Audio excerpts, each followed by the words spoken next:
Hi, Anime Guy here. After a long wait, our favorite supernatural crime-fighting duo is back. Just to get you caught up, though the ghost of the Steel Lady was destroyed in the final episode of the first season, the risk of the return of Rika still remains. But there was finally a hint of a little something between Kotoko and Kuro. Now, to the new season. A group of yokai discuss the heroic antics of their beloved god of wisdom, or Kotoko Iwanaga, who is soon to turn 20, over a game of cards. They fondly recall the countless times she has effortlessly solved the many disputes between their kind and humans.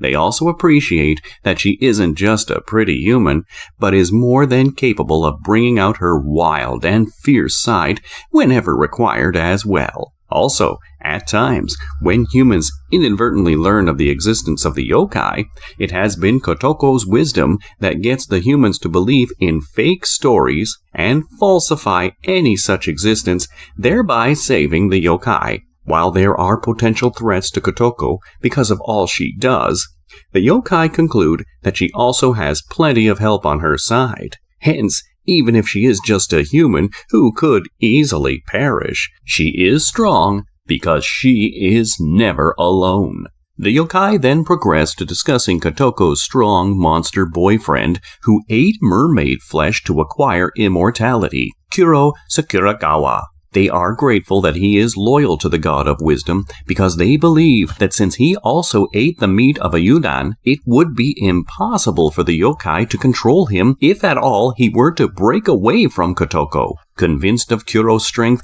and Kotoko's wisdom, one of the yokai hopes to get some help with a monster that has entered the house he is bound to. Meanwhile, in their room, Kotoko informs Kuro that a ghost has asked for her help. She also asks him if he really wants to move out of the room because he had said that it's not easy staying there. Kuro replies that there are wild rumors going around about him bringing a tiny girl to the room and doing weird things to her. While this infuriates Kotoko, Kuro simply tells her that she is herself the reason for such rumors, and that if she doesn't make such questionable noises when she visits, there would be no reason for such rumors to exist. Changing the subject, Kuro asks what kind of help has the ghost asked for from her. She tells him that it is an earthbound spirit who enjoys watching movies with the resident who lives in the apartment it is bound to. She further says that they heard a continuous thumping sound from the apartment directly above them. But since it wasn't very loud and didn't go on for a very long time,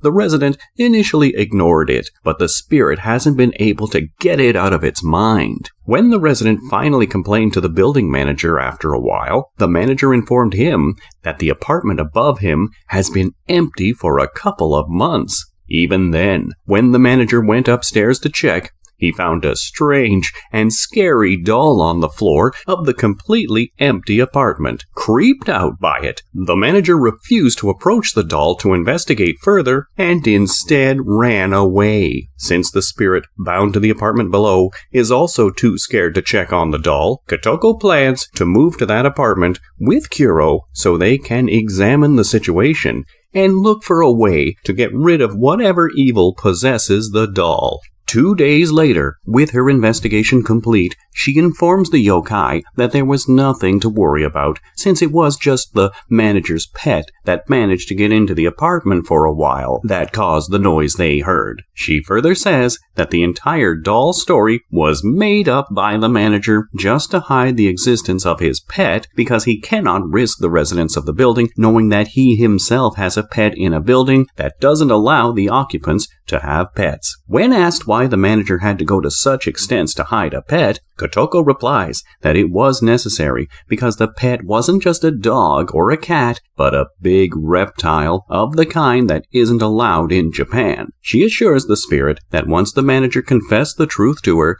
she decided to keep this information to herself, as making it known in the neighborhood would cause an unnecessary trouble for all the yokai in the surrounding area as well. Instead, since she was successful in getting Kuro that apartment, at a deep discount from the manager, and there won't be any strange noises anymore. She declares the case closed. In the car, driving to the forest together, Kuro asks her if it was necessary to feed such lies to the yokai. She responds by saying that if the yokai did absolutely anything about the doll that is making noises in the middle of the night, the yokai would immediately die, and hence it wouldn't be right to scare them when they already fear the doll so much.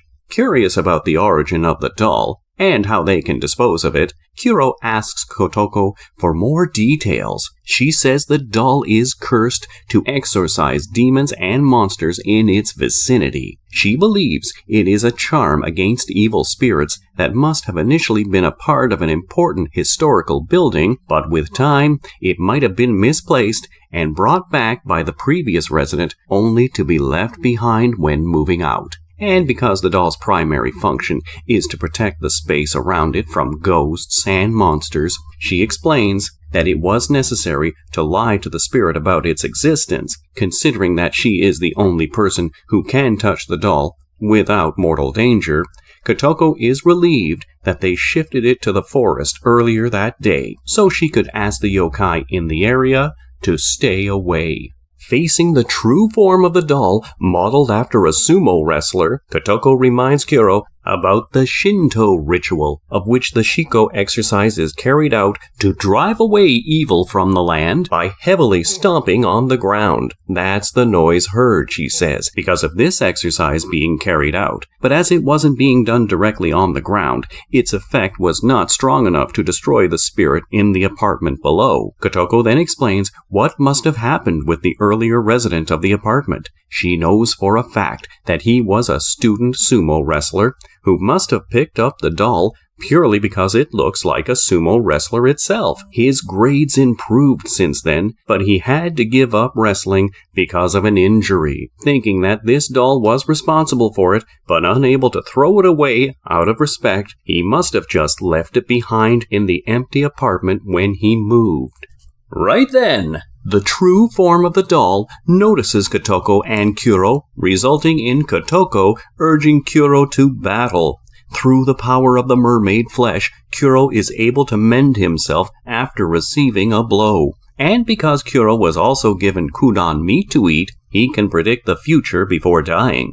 While he cannot just change the future as he wishes, he sure can plan an attainable future and plan accordingly. Hence, unbeknownst to his opponent, Kuro comes back with a planned outcome after dying with a brutal, life-threatening blow, and again, after being pierced by the horn of the four-armed sumo wrestler's true form. This combined power of immortality and future prediction essentially lets Kuro be in control of the future in return for his life, thereby making it impossible to finish him off. While Kuro has the true form distracted by making him want to attack himself, Kotoko executes a well-timed leap to pierce her stick into the true form's back, thereby destroying the doll and expelling the curse once and for all. We'll continue with Kotoko and Kuro's journey next week. Till then, do not forget to like and subscribe. See ya!